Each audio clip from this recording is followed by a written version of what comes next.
ada pengertian, kemudian tujuan dan fungsi dari RPP, lalu cara membuat RPP dan contoh serta analisis dari RPP itu sendiri. Untuk selanjutnya silahkan disimak presentasi dari kami. Baik, jadi di sini yang pertama saya akan menjelaskan tentang pengertian dari RPP. Apa itu RPP? RPP itu kepanjangannya adalah Rencana Pelaksanaan Pembelajaran. Di sini dijelaskan bahwa RPP adalah rencana yang menggambarkan prosedur dan pengorganisasian pembelajaran untuk mencapai satu kompetensi dasar yang ditetapkan dalam standar isi yang telah dijabarkan dalam silabus. Beberapa para ahli juga merangkum bahwa RPP itu adalah yang pertama, yakni proses mempersiapkan kegiatan-kegiatan secara sistematis yang akan dilakukan untuk mencapai suatu tujuan tertentu. Yang kedua, perhitungan dan penentuan tentang sesuatu yang akan dijalankan dalam rangka mencapai tujuan tertentu, seperti siapa yang melakukan, kapan dilakukannya, di mana, dan bagaimana cara melakukannya. Kemudian ada juga yang menyimpulkan bahwa RPP adalah sebagai keseluruhan proses pemikiran dan penentuan secara matang menyangkut hal-hal yang akan dikerjakan di masa yang akan datang dalam rangka mencapai tujuan yang telah ditentukan sebelumnya. Jadi RPP itu adalah dari judulnya aja udah kelihatan ya, rencana pelaksanaan pembelajaran. Jadi rencana yang akan dilakukan nanti ke depannya itu bagaimana, rencananya apa, terus seperti itu. Jadi perencanaan jangka pendek untuk memperkirakan atau memproyeksikan apa yang akan dilakukan dalam pembelajaran nanti. Jadi seperti itu dari pengertian RPP itu sendiri. Selanjutnya adalah terkait tujuan rancangan pelaksanaan pembelajaran. Tujuannya adalah untuk mempermudah, memperlancar, dan meningkatkan hasil proses belajar mengajar. Dengan menyusun rencana pembelajaran secara profesional, sistematis, dan berdaya guna, maka guru akan mampu melihat, mengamati, menganalisis, dan memprediksi program pembelajaran sebagai kerangka kerja yang logis dan terencana. Jadi, tujuan pembuatan RPP ini adalah untuk mempermudah bagaimana pelaksanaan pembelajaran itu bisa berjalan dengan lancar. Kemudian fungsi RPP. Yang pertama adalah sebagai petunjuk arah kegiatan dalam pencapai tujuan. Jadi dengan adanya RPP ini adalah sebagai petunjuk arah bagaimana nanti pelaksanaan pembelajaran dilaksanakan. Kemudian sebagai pola dasar dalam mengatur tugas dan wewenang. Dengan adanya RPP ini berfungsi untuk mengatur pola dasar dalam pembelajaran. Kemudian tentang tugas dan wewenang lainnya. Kemudian yang ketiga adalah sebagai pedoman kerja bagi setiap unsur, baik unsur guru maupun unsur murid. Selanjutnya adalah sebagai alat ukur efektif tidaknya suatu pekerjaan. Jadi dengan adanya RPP ini adalah sebagai tolak ukur atau alat ukur sudah efektif atau belumkah suatu pekerjaan. Kemudian adalah untuk bahan penyusun data agar terjadi keseimbangan kerja.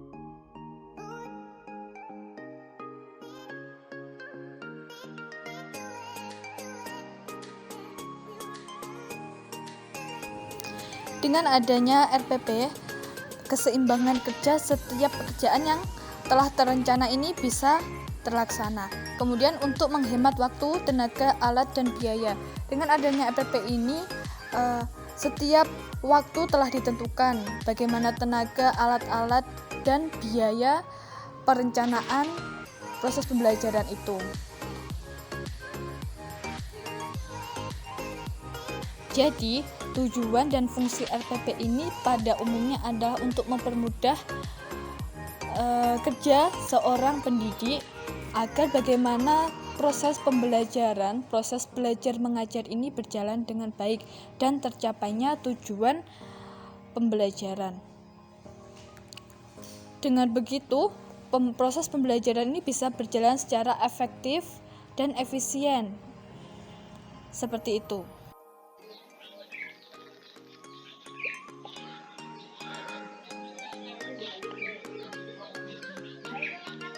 Oke, kita lanjut. Ketetapan peta konsep tentang pengertian Al-Quran, fungsi hadis, fungsi Al-Quran, dan pengertian hadis. Itu sendiri kita lihat dan kita memberikan skor atau nilai kepada siswa. Dan dilihat tentang dari ketertarikan atau kemenarikan membuat peta konsep dari siswa itu. Oke, keterangan skor itu sendiri dibagi menjadi 3. Yang 1 itu kurang, yang 2 itu cukup, yang 3 itu baik. Oke, masuk ke penilaian yang ketiga. Maaf, tadi salah mengatur saya. Oke, saya turunkan sebentar. Oke, masuk penilaian ketiga, yaitu penilaian kelompok. Oke, baik. Penilaian kelompok ini sendiri kita bagi menjadi setiap siswa harus bisa membedakan fungsi Al-Quran dan fungsi hadis. Nanti kita beri nilai. Yang pertama, keindahan peta konsep. Oke, yang kita bicarakan yang kedua tadi, keindahan peta konsep, kelengkapan peta konsep, dan kerapian peta konsep itu sendiri seperti apa. Kita lihat sebagai guru. Kita nilai baik tidaknya, baik buruknya, dan kita lihat sesuai dengan potensi anak yang kita ajarkan di sini kan kelas 7 SMP semester 1. Seumpama ada siswa yang membuat kurang baik, ya kita maklumi. Soalnya dari siswa itu sendiri masih kelas 7, masih butuh perbaikan, butuh perkembangan lagi, butuh koreksi, dan kita sebagai guru harus bisa membimbing anak ajar kita menjadi anak ajar yang baik. Begitu, dan kita sebagai guru juga harus memberikan contoh yang baik kepada siswa-siswa kita harus memberikan contoh yang baik. Karena contoh yang baik pada siswa dan menjadi tolak ukur siswa itu menilai atau menyikapi saya itu harus bagaimana menjadi siswa, dan menjadi acuan itu guru itu sendiri. Oke, kita lanjut. Setelah penilaian ketiga di sini termasuk rubrik penilaian diskusi. Oke, di penilaian diskusi di sini mencakupi aspek penilaian, indikator, deskriptor, skor, tema, guru. Oke, kita lanjut yang selanjutnya. Biar untuk menyikat waktu, yang selanjutnya kita beri soal untuk siswa itu belajar di rumah. Contoh soalnya yang pertama, saya mengambil contoh hanya satu. Di dalam buku siswa ada beberapa soal, tapi saya di sini hanya mengambil contoh satu soal saja untuk menyingkat waktu menjelaskan tentang RPP yang baik dan benar. Oke, contoh soal itu sendiri yang saya ambil, Al-Quran memiliki banyak istilah atau nama lain yang juga merupakan isi fungsi atau bahkan sifat Al-Quran itu sendiri. Contoh Al-Furqan yang berarti pembeda, menjelaskan bahwa salah satu fungsi Al-Quran adalah untuk membedakan antara hak dan batil atau antara benar dan salah. Sekarang kita coba mencari informasi tentang nama lalu Al-Quran yang berkaitan dengan fungsinya agar mendapat wawasan kita akan fungsi Al-Quran itu sendiri. Oke, di sini kan kita ambil contoh 4 saja. Kenapa 4? Nggak 10, nggak 20, atau nggak 99?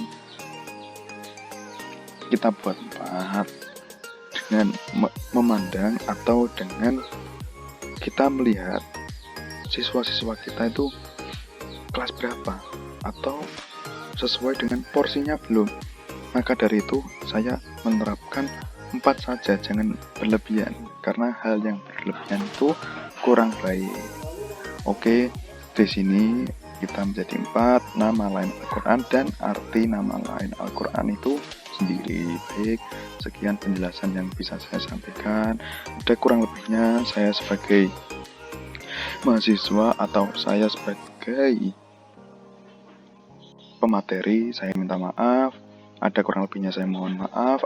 Apabila ada tambahan atau sanggahan dari mahasiswa lain atau dari kemungkinan dari Bapak dosen, saya meminta bimbingan yang lebih untuk mengajar saya akan lebih baik untuk kedepannya. Oke, saya Ahmad Fan Muamir Wafa. Ada kurang lebihnya saya mohon maaf.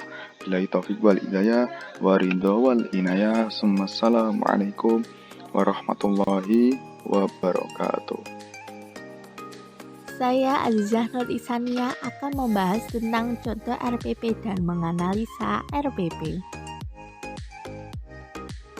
Ini adalah gambaran RPP. Di RPP tercantum yang pertama, kompetensi inti. Tujuannya untuk mencapai standar kompetensi lulusan yang harus dimiliki seorang siswa pada setiap tingkat kelas ataupun program. Kedua, kompetensi dasar. Tujuannya yang pertama, spesifikasi dan operasionalisasi kompetensi inti sebagai jalannya atau lanjutan dari kompetensi inti. 2. Sebagai tujuan pembelajaran pada setiap mata pelajaran. 3. Sumber rujukan dalam pengembangan indikator hasil belajar.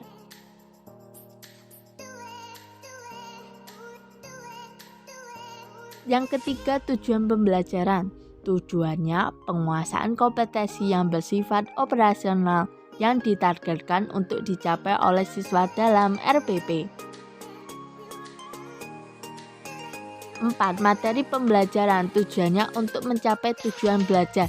Biasanya bahannya bisa berupa informasi, alat, maupun teks, dan diharapkan peserta didik mampu menguasai kompetensi dasar dalam rangka pencapaian standar kompetensi dan kompetensi inti setiap mata pelajaran.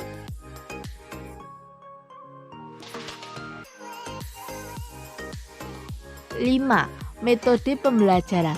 Tujuannya, acuan pembelajaran yang dilaksanakan berdasarkan pola-pola pembelajaran tertentu secara sistematis.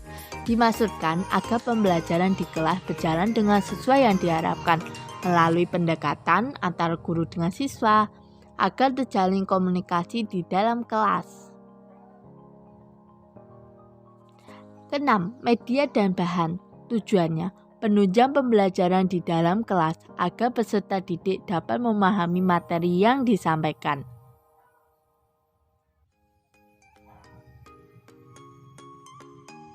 7. Langkah-langkah. Tujuannya agar pembelajaran di kelas tersusun dengan sistematis. Biasanya di dalam langkah-langkah terisi dengan pertemuan pertama biasanya pengenalan dan pertemuan selanjutnya adalah materi-materi yang dibahas oleh guru.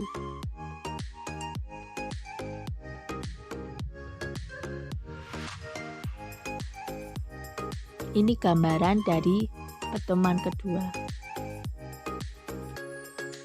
Dan ke-8 penilaian. Tujuannya agar guru dapat menilai dan melihat kemampuan pemahaman peserta didik setiap individu.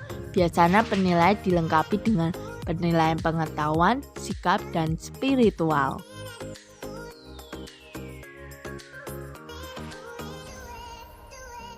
Yang ke-9 pengesahan. Pengesahan biasanya bahwa dengan pengesahan RPP tersebut sudah sah ditetapkan dalam pembelajaran di dalam kelas. Dan sekian dari saya, itu materi tentang contoh dan analisa RPP. Baik, terima kasih telah menyimak video ini sampai selesai. Bila masih ada yang dibingungkan